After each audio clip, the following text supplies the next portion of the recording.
Hola, ¿qué tal a todos? Bienvenidos a un nuevo video de su canal Ahogado Cripto. El día de hoy traigo un video muy interesante sobre las 10 preguntas más comunes respecto a impuestos y criptomonedas. Este video de hoy es el producto de la recopilación de sus comentarios de los últimos 3 videos, los cuales me he tomado el tiempo de leer cada uno, de responderlos y de darles claridad. Y por ello, teniendo en cuenta que muchas preguntas fueron similares, quise recolectarlas para tratarlas en un video aparte y poderles brindar ese conocimiento y explicaciones que ustedes tanto me solicitan. Por eso, si quieres saber cuáles son estas preguntas, suscríbete al canal y quédate hasta el final del video. Sin más, comencemos.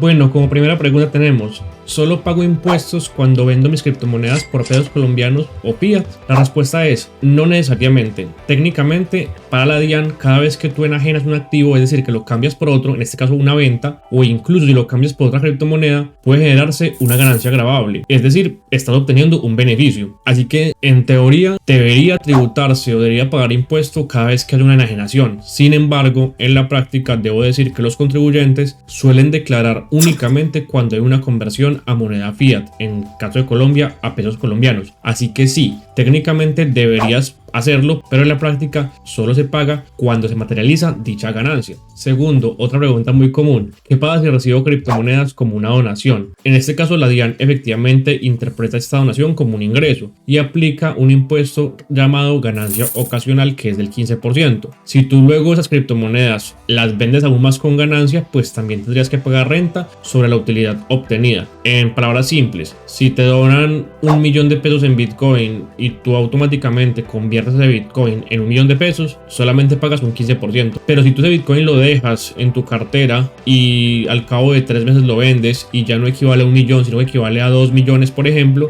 pues sobre ese millón extra que tienes de utilidad sobre tu donación debes pagar la renta tradicional. Pero sobre el primer millón solamente pagas el 15%. Importante mencionar que este porcentaje que estoy hablando de tributación se basa en los artículos 300 y 314 del Estatuto Tributario. Además, es importante mencionar que el artículo 307, numeral 4, menciona una exención parcial de un 20% del valor que recibiste como donación hasta un total de 1.625 VTs. Es decir, lo que esté por debajo de dicho umbral se le puede aplicar un 20% de exención. Así que es un truco para que tengas en cuenta.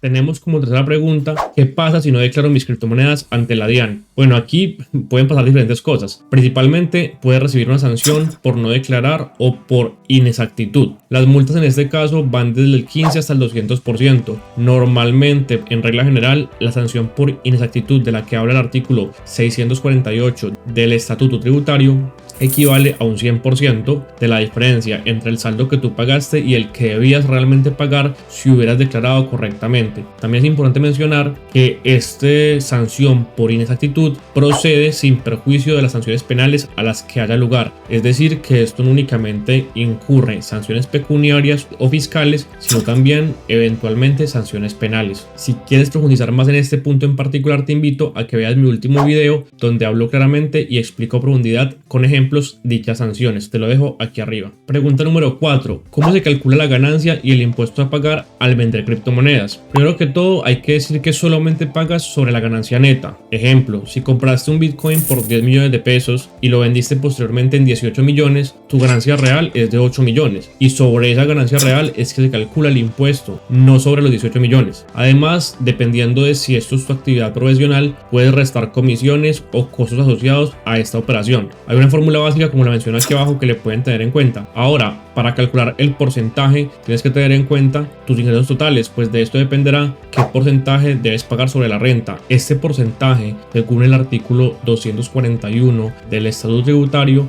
va entre un 19 a un 39%. Tenemos en la pregunta número 5: ¿qué pasa si holdeo más de 2 años antes de vender? Valga aclarar que el término holdear es guardar tus criptomonedas después de haberlas comprado sin moverlas y sin hacer ninguna actividad con ellas. En este caso, si mantienes tus activos por más de 2 años, la ganancia se considera como una ganancia ocasional y debes pagar únicamente el 15% del impuesto en lugar del 19 al 39% que mencioné anteriormente. Esta es una de las formas más simples y legales que tienes para reducir tu carga fiscal, ya que es un tratamiento fiscal diferente consignado en los artículos 300 a 314 del Estatuto Tributario, y el impuesto, como menciono, es de un 15%. También es importante que tengas en cuenta que este tratamiento fiscal está actualmente bajo revisión inflación, y en la reforma tributaria que está proponiendo el gobierno mencionan de que esto puede pasar a 3 años y además de subir el porcentaje a pagar, por lo cual ten en cuenta que esto puede sufrir modificaciones en futuras reformas. Como sexta pregunta tenemos en dónde debemos reportar las criptomonedas en la declaración de renta, y la respuesta es en el formulario 210, que es el formulario para declarar la renta en Colombia de personas naturales, y deben en particular reportarse en la sección de patrimonio, casilla 29, patrimonio bruto, y el valor que tú debes colocar ahí es el valor total de tu patrimonio al 31 de diciembre del año fiscal, incluyendo tu patrimonio general y también la parte de criptomonedas. No hay una casilla específica para distinguir este tipo de activos.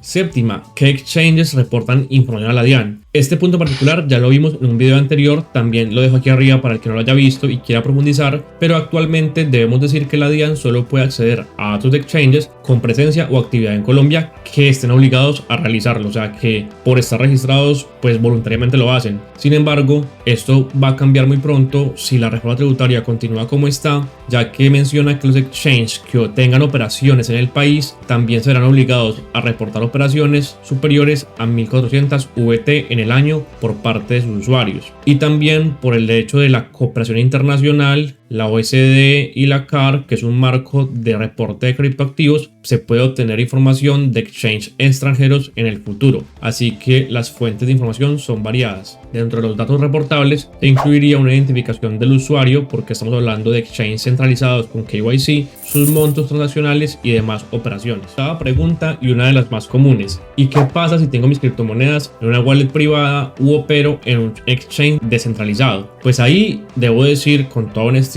que es donde la DIAN tiene más dificultad para fiscalizar y rastrear tus criptomonedas, pero técnicamente tú sigues obligado a declarar el valor que tengas. Ya esto obviamente depende de cada persona. En la práctica no hay mecanismos automáticos ni tampoco realistas que tenga la entidad para poder detectar dicho saldo. Sin embargo, sí debo decir que los movimientos de entrada a través de un intercambio centralizado o de un banco, o también los movimientos de salida que pasan por esas entidades centralizadas para pasar de cripto a fiat, sí pueden levantar alertas del origen de los fondos y que eventualmente requieran una explicación. Entonces debemos decir claramente que una wallet fría o una cold wallet claramente sigue siendo un activo sujeto a tributación, ya que la DIAN considera todas las tenencias de criptoactivos como parte de tu patrimonio independientemente del método en que lo almacenes. Sin embargo, cabe aclarar que las transacciones de los DEX pues son descentralizados, y aunque técnicamente para la DIAN sigan teniendo efectos tributarios, actualmente no son rastreables y la responsabilidad sería netamente personal, puesto que estas entidades descentralizadas tampoco están obligadas a reportar información a ninguna entidad.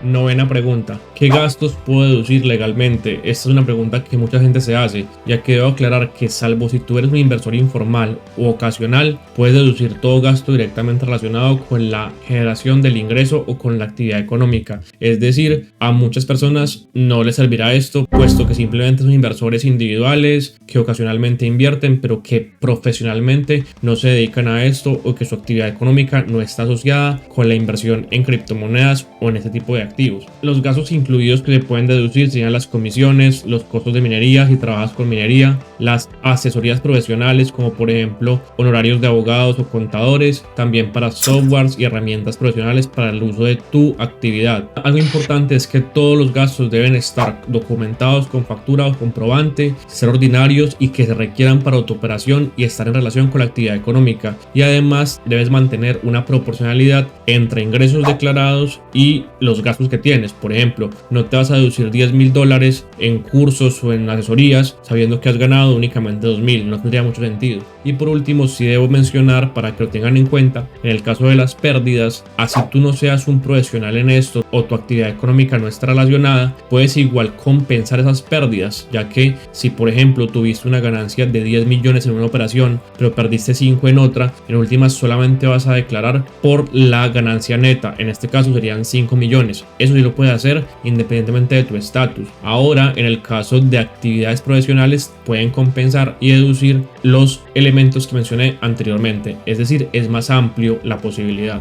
Y por último, como 10ª pregunta tenemos, ¿hay una cantidad mínima de criptomonedas para estar obligado a declarar? La respuesta es no, no existen excepciones para pequeños inversores en criptomonedas. Según la DIAN, no importa tu patrimonio en cripto, este debe incluirse dentro del cálculo total para poder determinar si estás obligado o no a declarar. Aquí es importante mencionar que la obligación de declarar no depende únicamente de tus criptomonedas, sino que depende de cumplir con ciertos criterios generales que aplican a cualquier contribuyente en Colombia. En este caso, para tu declarar renta, pues debes cumplir con un nivel de ingresos anuales o un patrimonio bruto al año anterior, un valor total entre tus compras o consumos, un valor total de consignaciones o transferencias o retenciones en la fuente. Es decir, que el hecho de tener criptomonedas no es lo que define si tú debes declarar o no. Si tú no cumples con estos motivos y tienes criptomonedas, no tienes que mencionar nada porque tú no eres objeto de declarar renta en Colombia. Ahora, si debes hacerlo, pues en este reporte de criptomonedas debes reportar tanto las ganancias sin importar el monto e incluir el total de tus criptomonedas en el patrimonio bruto.